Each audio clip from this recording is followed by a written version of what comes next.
stare down and a few words exchanged.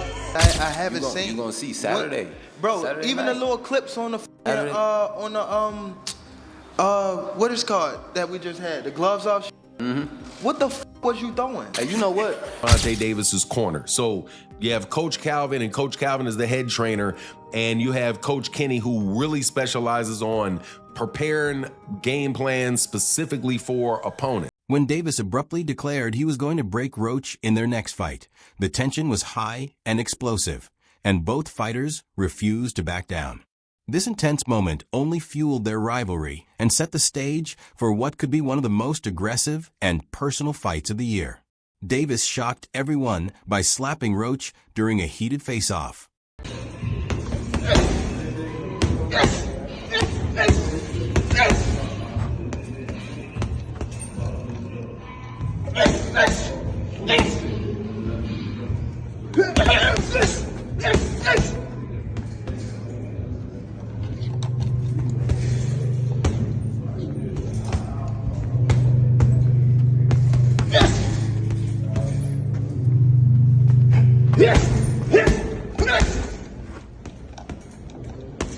Gym under the direction of dependable Coach Calvin Ford. Gervonta Davis has once again entered a new realm of mental and physical dedication. This time, he's honing his weapons with quiet intensity, but the dynamics are different from their last preparation, in which the Washington, D.C. contingent was heavily involved. The current camp is more focused and close-knit, with fewer outside influences and stricter information security. No risk of strategy leaks the first. Fight was clouded by speculation rumors. That Roach was tipped off to Davis's approach that's no longer a concern. The camp has cut off distractions and placed full energy into refinement with Ford in his corner and eyes locked on redemption. Davis's preparation suggests a fight far greater in scale and stakes than their initial meeting. He's 100. He's 100% correct.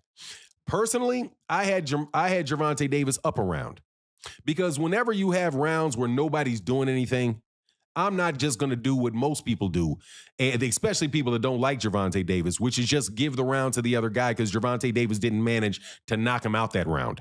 Okay, so this is Gary Russell Jr. clearly saying, man, no, I don't think Lamont Roach won that fight. You also had Al Bernstein, and Al Bernstein, I'm telling you, is a very, very straight, fair guy who I don't know if he was on that call, but he used to work with Showtime. I don't know if he was on there. I don't recall if I heard him. I think it was Rolly Ronaldo that was calling it. But Al Bernstein, who was a very, very objective person, said, hey, look, no.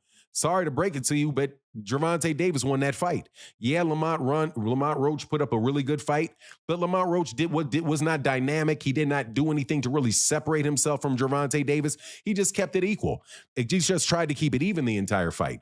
And that's not enough, again, to take the belt from the champion. Now, I do want to say that the people that thought that Lamont Roach won, I don't have any problem with that. I really don't have a problem with it at all. I personally, again, had a point for Gervonta Davis, but I could see how those swing rounds really could go, depending on who's looking at it, really could go different ways, right? The sale of 150,000 pay-per-view units well in advance of fight night, which demonstrates the tremendous commercial success of the rematch between Gervonta Davis and Lamont Roach, highlights the importance of their feud and the public's desire for resolution. Fans are excited to watch if Davis can regain control or if Roach will once again take the lead once the statistics support what analysts predicted, because they recall how stressful and unpredictable the first battle was. These stats also indicate that both combatants are no longer merely boxers, but rather important characters in the sport's continuing story, making this rematch more than just a sequel. Tank out here selling under 150,000 pay-per-views, you kidding me?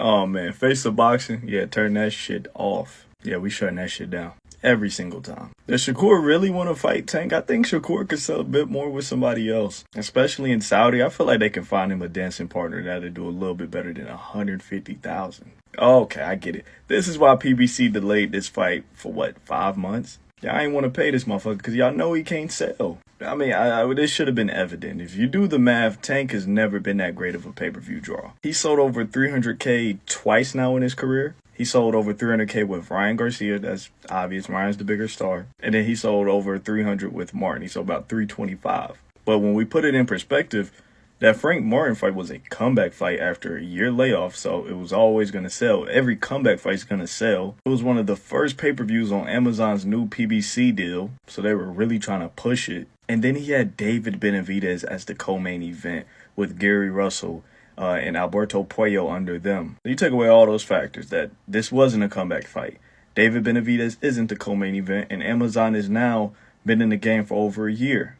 It makes sense it only sold 150. I know there's going to be a couple of you guys in the comments. No, it sold 500K. Don't be so gullible. They didn't sell 500K. I don't know if Tank's a top... Well, I know for a fact he's not a top 5 draw in the sport of boxing anymore. Well. He's not selling pay-per-views. Bivol better be just triple him. Well, Jerry, their pay-per-views are cheaper. Don't matter. All that matters is who has more eyes watching him, and Bivol and Better BF do. Tank does not.